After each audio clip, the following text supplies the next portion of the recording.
ឯកឧត្តមអ៊ុនចាន់ដានាំយកអំណោយមនុស្សធម៌របស់សម្ដេចគតិប្រិទ្ធបណ្ឌិតប្រធានកាកបាទក្រហមកម្ពុជាផ្ដល់ជូនពលរដ្ឋរងគ្រោះដោយទឹកជំនន់រហ័សនិងបាក់ស្រុតច្រាំងទន្លេចំនួន54គ្រួសារនៅក្នុងស្រុកកំពង់សៀមនិងស្រុកស្រីសន្ធើ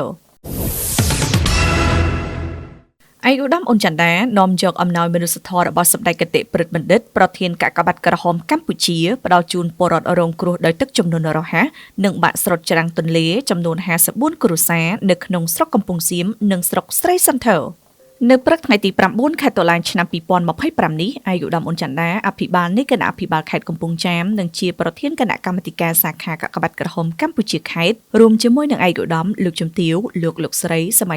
ជិកាគណៈកម្មាធិការសាខានិងមន្ត្រីអនុសាខាស្រុកបានអញ្ជើញចុះសួរសុខទុក្ខនិងនាំយកអំណោយមនុស្សធម៌របស់សម្ដេចគតិប្រិទ្ធបណ្ឌិតប្រធានកាកបាទក្រហមកម្ពុជាផ្ដល់ជូនបងប្អូនប្រជាពលរដ្ឋរងគ្រោះដោយមហន្តរាយធម្មជាតិសរុបចំនួន54គ្រួសារក្នុងនោះពលរដ្ឋរងគ្រោះដោយទឹកជំនន់រហ័សរស់នៅក្នុងឃុំកោះសំរោងនិងឃុំកោះទន្ទឹមស្រុកកំពង់សៀមដែលជម្លៀសមករកទីទួលសុវត្ថិភាពតាមវត្តនិងផ្ទះបងប្អូនក្នុងឃុំរអាងចំនួន35គ្រួសារនិងពលរដ្ឋរងគ្រោះដោយការបាក់ស្រុតច្រាំងទន្លេត្រូវរុះរើលំនៅឋានចំនួន19គ្រួសារក្នុងនោះមកពី2ឃុំក្នុងស្រុកកំពង់សៀមចំនួន15គ្រួសារនិង1ឃុំក្នុងស្រុកស្រីសន្ធើចំនួន4គ្រួសារពិធីនេះបានប្រារព្ធរៀបចំនៅបរិវេណវត្តបាឡាំងពេជ្រស្ថិតនៅក្នុងភូមិឃុំរអាងស្រុកកំពង់សៀមខេត្តកំពង់ចាមឯកឧត្តមអ៊ុនចាន់ដាប្រធានគណៈកម្មាធិការសាខាបានសម្ដែងការសោកស្ដាយជាមួយបងប្អូនប្រជាពលរដ្ឋរងគ្រោះទាំងអស់ចំពោះហានិភ័យធម្មជាតិដែលធ្វើឲ្យប៉ះពាល់ដល់លំនៅឋាននិងជីវភាពរស់នៅប្រចាំថ្ងៃ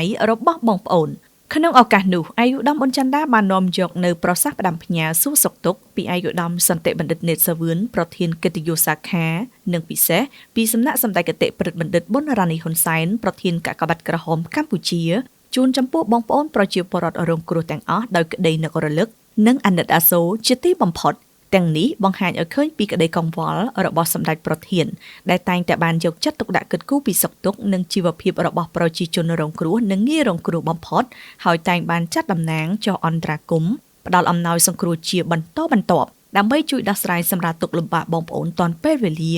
ដោយមិនរើសអើងនិងមិនទុកនរណាម្នាក់ចោលឡើយគួររំលឹកថាគិតត្រឹមថ្ងៃទី9ខែតុលាឆ្នាំ2025នេះទឹកជំនន់រហ័សទន្លេមេគង្គបានកម្រិតកម្ពស់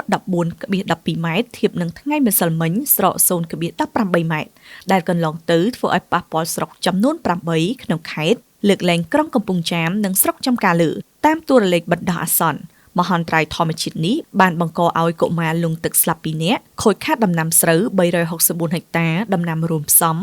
347ហិកតាបាក់ស្រុតច្រាំងប្រវែង 5975 ម៉ែត្រផ្ទះត្រូវរុះរើ19ខ្នងនិងខូចផ្លូវ200ម៉ែត្រផ្លូវកៅស៊ូ40ម៉ែត្រផ្លូវបេតុង10ម៉ែត្រនិងផ្លូវដី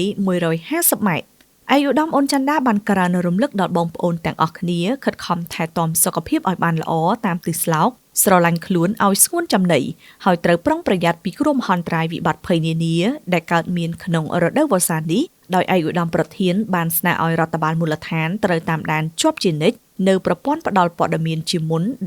1294ដើម្បីត្រៀមលក្ខណៈជួយអន្តរាគមន៍ទាន់ពេលវេលា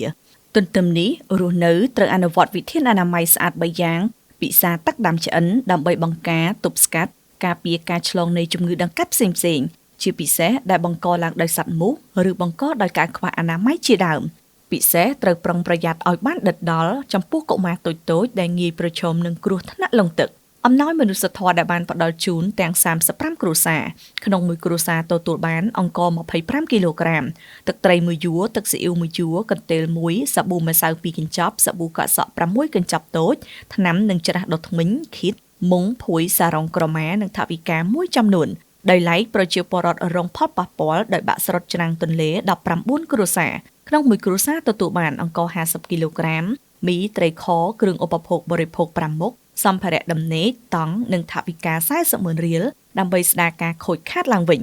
ក្នុងឱកាសនោះឯកឧត្តមអ៊ុនចាន់ដានិងក្រុមការងារបានអញ្ជើញប្រគេនព្រះចៅអធិការវត្តបាឡាំងនៅអង្ករ100គីឡូក្រាមមីត្រីខទឹកពិសាប្រណិត2កេសនិងបច្ច័យមួយចំនួនផងដែរ